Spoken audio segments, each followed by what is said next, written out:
ప్రభునందు ప్రేమైన దేవుని బిడ్డారా, ప్రభు అయిన యేసు నామమున మీకు శుభములు. జీవముగల దేవుని కృపావర్షం మీపై సమృద్ధిగా కురియునుగాక.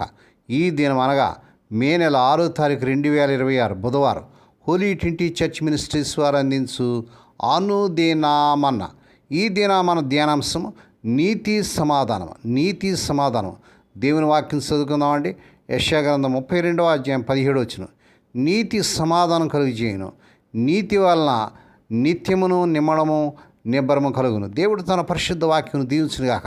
దేని బిడ్డారు, మీరు అంతా ఎలా ఉన్నారండి? మీ ఆరోగ్యాలు ఎలా ఉన్నాయి? మీ కుటుంబంలో అందరూ బాగున్నారా? మీకోసం మేము ప్రతిదినం కూడా ప్రార్థన చేస్తున్నాం. మీకు ఏదైనా ప్రార్థన అవసరం ఉన్నట్లయితే దయచేసి మాకు తెలియచేయండి. మీకోసం భారంతో ప్రార్థన చేయగలం. దేని బిడ్డారా, ఈ సమయంలో మనం చదువుకున్నటువంటి భాగంలో నీతి సమాధానం కలుగు చేస్తుందని వాక్యం చూస్తున్నాం. సమాధానం రావాలంటే నీతి ఫలం ఉండాలి. నీతిమంతులుగా నీతిని జరిగించేవారుగా ఉండాలి. ఈ యెషయా గ్రంథం 32వ అధ్యాయంలో ఆ యూదా దేశానికి 2 రకాల భవిష్యత్తులను చూపిస్తుంది.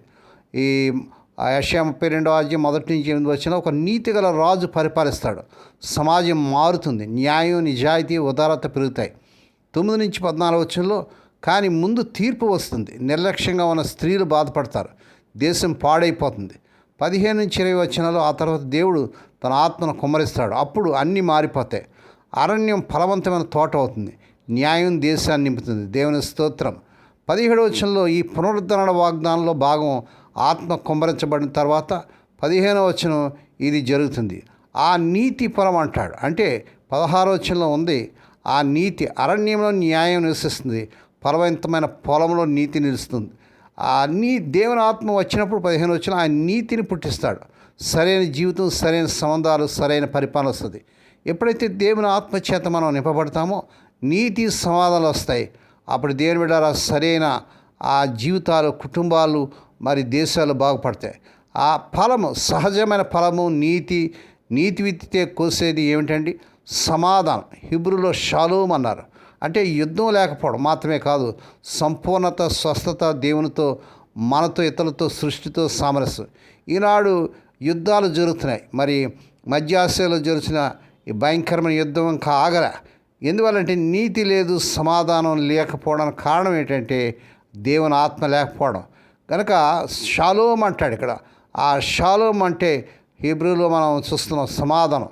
అంటే యుద్ధం లేకపోవడమే మాత్రమే కాదు, సంపూర్ణత, స్వస్థత, దేవునితో, మనతో, ఇతరులతో, సృష్టితో సామరస్యం. ఈనాడు అనేక కుటుంబాలు యుద్ధాలు జరుగుతున్నాయి. నీతి లేదు, సమాధానం లేదు. నీతి పరిపాలిస్తే కలహాలు ఆగిపోతాయి. ఇక పెట్టడం లేదు, అబద్ధాలు లేవు, గందరగోళం లేదు. దానికి బదులు సంపూర్ణత వస్తుంది. నీతి వల్ల నిత్యము నిబ్బరం కలుగుతుంది. నిమ్మడం అనగా ప్రశాంతత, విశ్రాంతి, కంగారు లేకపోవడం. తుఫాను ముందున్న నిశ్శబ్దం కాదు, తుఫాను అయిపోయిన తర్వాత వచ్చే నిశ్శబ్దం. ఇక దండయాత్ర గురించి, కరువు గురించి, అన్యాయం గురించి భయం లేదు. దేవుని స్తోత్రం. దేవుడి బిడ్డ, ఎప్పుడైతే నువ్వు దేవుని ఆత్మతో నింపబడి నీతి న్యాయాలు జరిగిస్తావు, నీ కుటుంబంలో నిమ్మలతం, విశ్రాంతి, ప్రశాంతత ప్రియప్రభు అనుగ్రహిస్తాడు. అంతేకాదు నిబ్రం ఇస్తాడు. భద్రత, నమ్మకం, భయం లేకుండా ఉండడం. గనక ఆయన రాజు నీతిమంతుడని మొదటి వచ్చిన చూస్తున్నాం. దేవుడే కాపాడుతాడు. కాబట్టి రాత్రి హాయిగా నిద్రపోగలము. అనేక గృహాల్లో రాత్రులు నిద్ర పట్టడం లేదని స్లీపింగ్ ట్యాబ్లెట్లు వేసుకుంటున్నారు. కారణం ఏంటంటే ఆ గృహంలో నెమ్మది లేదు, సమాధానం లేదు, నిబ్రత్వం లేదు. నిత్యం ఇది తాత్కాలికం కాదు. దేవుడు నీతిని స్థాపించినప్పుడు వచ్చే సమాధానం శాశ్వతం. దేవునికి స్తోత్రం కలుగునుగాక. మరి యెషయా గ్రంథం 32వ అధ్యాయం 15 నుంచి 17 వచనాలు చదవండి. ఆత్మ కుమ్మరించబడటం, న్యాయం ప్లస్ నీతి, సమాధానం, నిమ్మడం, నిబ్బరం, ఇవన్నీ కూడా మన హృదయాలు వస్తాయి. మనుషులు చేసే శాంతి ఒప్పందాలు ఎందుకు విఫలమవుతాయంటే అవి అసలు సమస్యను, ఆ అనీతిని పరిష్కరించు. దేవుడు అంటున్నాడు, నా ఆత్మతో హృదయాన్ని మార్చండి, నీతి పెరుగుతుంది, సమాధానం దాని ఫలంగా వస్తుంది.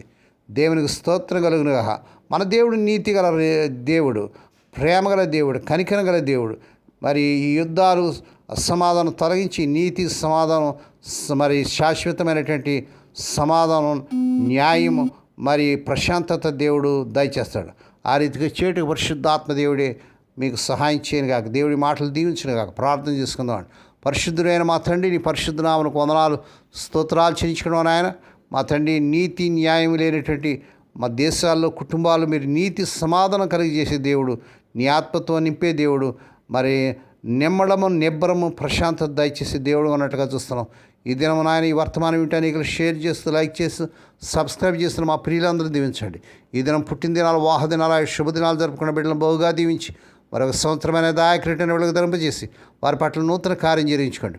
రోగి లేని బిడ్డలపై ప్రత్యేక కృప చూపించండి. ఇప్పుడే కలవరి శిల్వ రక్త ప్రభావాన్ని శిరస్సు మొదలు పాదం ప్రవాహం చేస్తున్నాం. స్వస్థత, ఆరోగ్యం, విడుదల యేసు నామములో ప్రకటిస్తున్నాం తండ్రి. ఏ కుటుంబాలు అయితే తమ ప్రియులిద్దరి నుంచి మాడించి దుఃఖంలో వేదనలు అటు వారికి కావాల్సిన ఆదరణ దయచేయండి.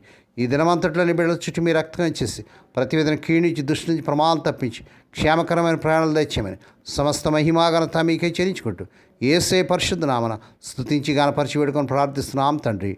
ఆమేన్. మన ప్రభువైన యేసుక్రీస్తు వారి కృప, తండ్రి అయిన దేవుని ప్రేమ, పరిశుద్ధాత్మ దేవునికి అన్ని సహవాసము సదాకాలం మీకు తోడేయండి, నడిపించి బలపరచునుగాక. ఆమేన్.